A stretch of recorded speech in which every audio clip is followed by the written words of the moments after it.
Occasion ఏదైనా location ఎక్కడైనా తెలుగువారి వేడుక అంటే ఆలివ్ మిఠాయి ఉండాల్సిందే.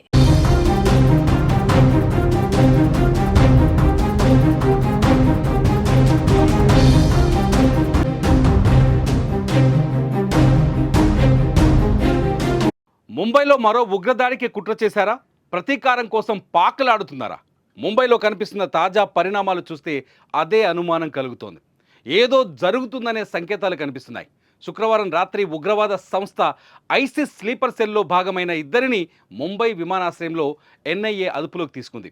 2023లో మహారాష్ట్రలోని పూణేలో ఐఈడీల తయారీ పరీక్షకు సంబంధించిన కేసులో వాంటెడ్గా ఉన్న అబ్దుల్లా ఫయాజ్ షేక్ అలియాస్ డ్రైవర్ వాలా తల్హా ఖాన్లను అరెస్ట్ చేశారు.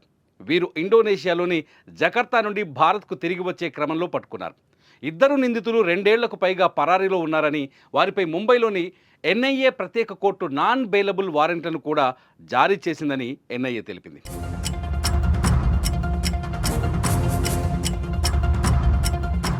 గత రాత్రి వారిద్దరూ అరెస్టు కాగా నేడు ముంబైలోని ఛత్రపతి శివాజీ మహారాజ్ అంతర్జాతీయ విమానాశ్రయం తాజ్ మహల్ ప్యాలెస్ హోటల్కు బాంబు బెదిరింపులు వచ్చాయి.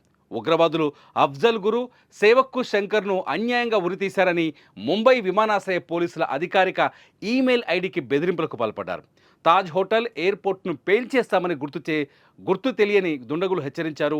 దీంతో పోలీసులు వెంటనే అలర్ట్ అయ్యారు. విస్తృత తనిఖీలు చేపట్టారు. ఈ బెదిరింపులకు ఎవరు పాల్పడ్డారనే విషయంపై దర్యాప్తు చేస్తున్నారు.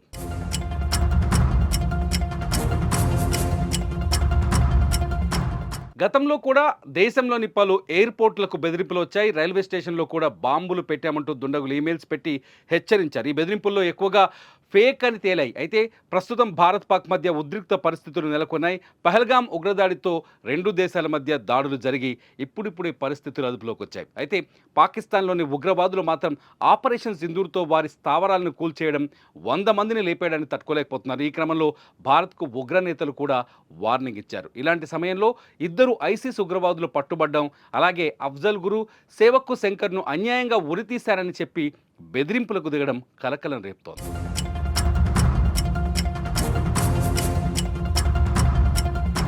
2021 డిసెంబర్ 13న పార్లమెంట్పై దాడి జరిగింది. 5గురు తీవ్రవాదులు పార్లమెంట్లోకి వచ్చి విచక్షణారహితంగా కాల్పులకు పాల్పడ్డారు. ఈ కాల్పులో 9 మంది ప్రాణాలు కోల్పోగా 15 మందికి పైగా గాయపడ్డారు.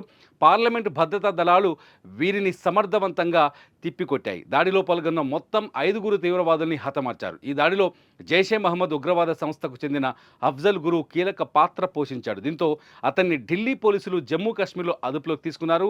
విచారణ అనంతరం 2006 సెప్టెంబర్ 26న అఫ్జల్ను ఉరితీయాల్సిందిగా ఢిల్లీ కోర్టు ఆదేశించింది.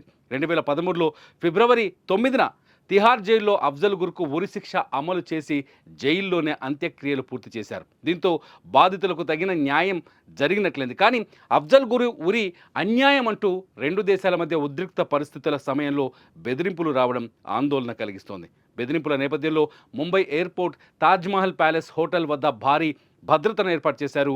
ఈ విషయాల్ని గమనిస్తే ఉగ్రవాదులు మళ్ళీ ఏదో ప్లాన్ చేస్తున్నారనే డౌట్స్ కలుగుతున్నాయి.